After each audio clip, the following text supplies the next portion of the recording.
And it really does come down to authority, which is always a narrative that I find fascinating, right?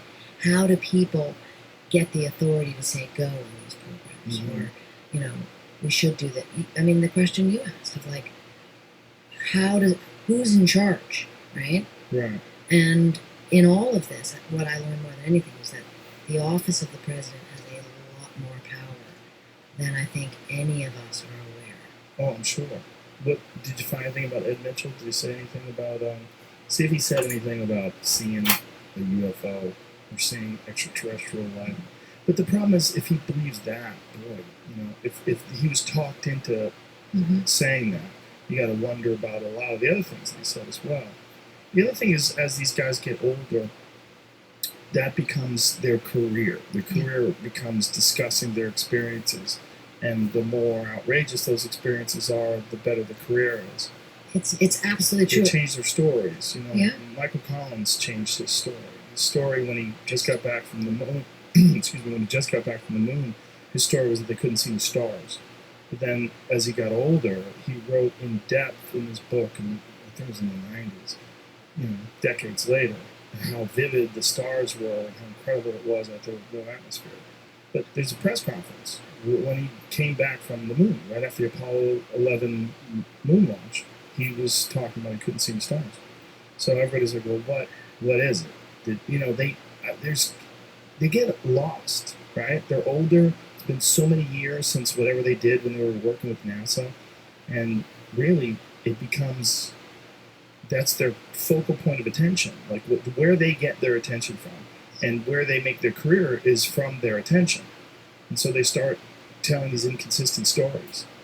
I mean, one of the great perils of living on your laurels is exactly that. And it's why, I mean, like a guy like Billy Waugh, I was so intrigued by that he was constantly reinventing his own role within the CIA as he talked to me about at length, because he never wanted to just become one of those has-beens, right? So his cover later became just another old man, which is like super interesting. Like he was in Sudan in the 90s, and he actually took the first reconnaissance photographs of Osama bin Laden before bin Laden was on anybody's radar except for the CIA's.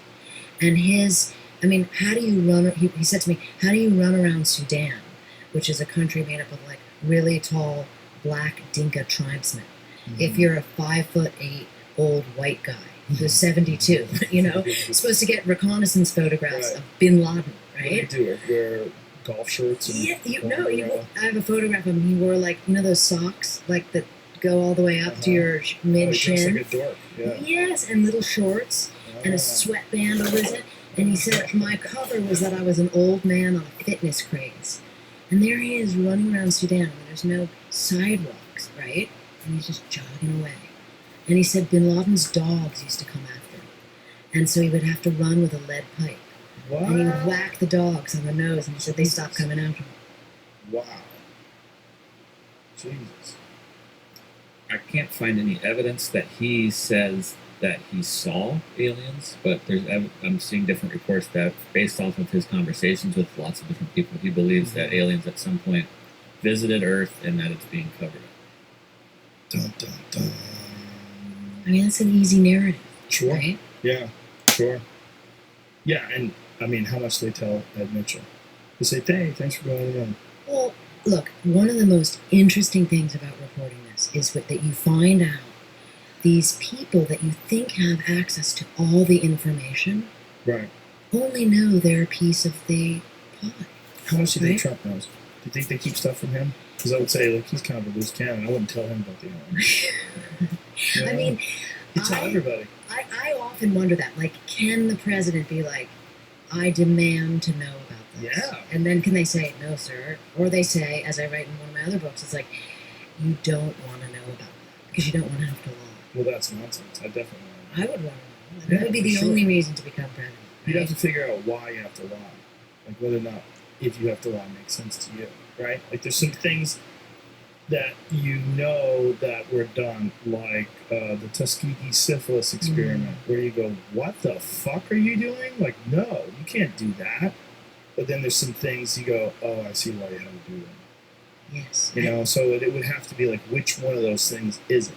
Is it one of those things where it makes sense, where you had to go and assassinate someone who was plotting some sort of a nuclear attack on Chicago? Or is it some nefarious plot to turn Down syndrome children into surgically constructed fake aliens and crash them into the earth? Yeah. And the curiosity factor would be outrageous. I mean, can you imagine being the president and saying, I want to know about JFK, and they're like, sir, you don't want to know. Right. Then you would go, well, of course I want to know. Now I really want to know. I mean, that happens to me as a reporter all the time. I can't talk about that. That just becomes the obsession. It's like, yeah, that's the first thing I'd want to know. I'd almost run for president to learn about aliens. I'm like, come on, bro. But then if I found out there was nothing, I'd be like, fuck this job. I quit. I don't want to run the world. I just want to find out what the aliens. And then there's all these things that you find out. Jamie and I were talking about that before. It's like, Jamie's obsessed.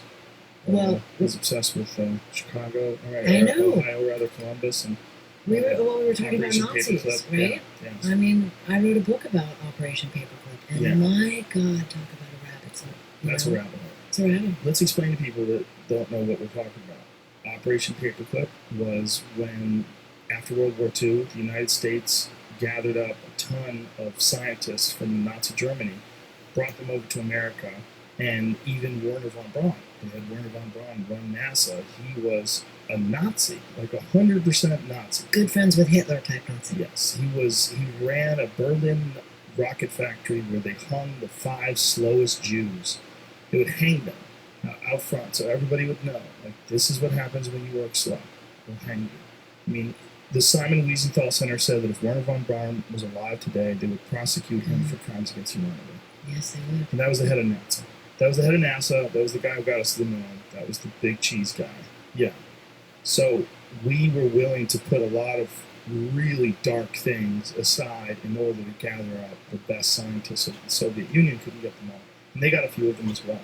But we got how many? More than 1,000, right? Allegedly 1,400, but I would not be surprised if,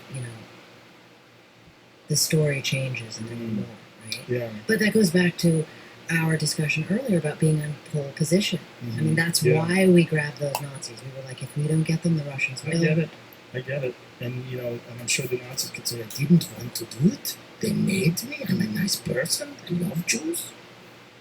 Well, that was part of the mythology. It was like, we got the good Germans. We didn't. We got the top Germans, and who do you think the top Germans were? Yeah. They were coveted by Hitler, Himmler, Göring, Yeah. I mean, these guys were,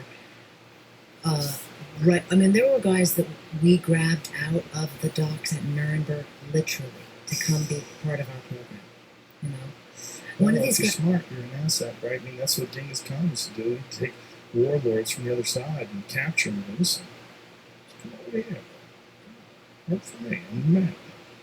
I mean, ideology aside, I'm super smart, and I want that to be known. That's kind of that's the competitor, right? I mean, you cannot be the best rocket designer in the world and not want those talents, demonstrated. That's Werner von Braun's story. That's the story of all of them, and that was so shocking writing that book, because it's like, wow, huge amounts of talent, but how far will the competitor go to see their baby come to fruition?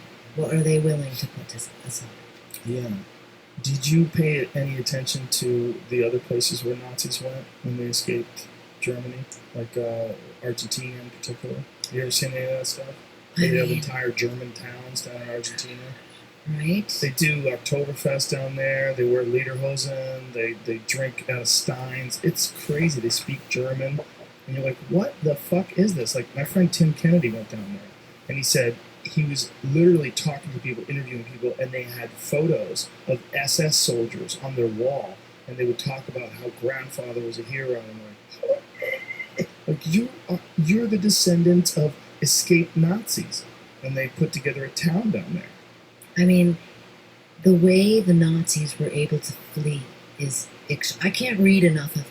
I mean, that's what Jamie and I were talking about. It's like, oh my God, and it's endless. I mean, they're so, the ones that there was a famous guy that we got He was the Surgeon General of the Third Reich. I mean, think about that, okay? Dr. Walter Schreiber. I mean, he was such a bad dude. He was in charge of the vaccine program. I mean, you just put those words together and your mind goes really dark, right?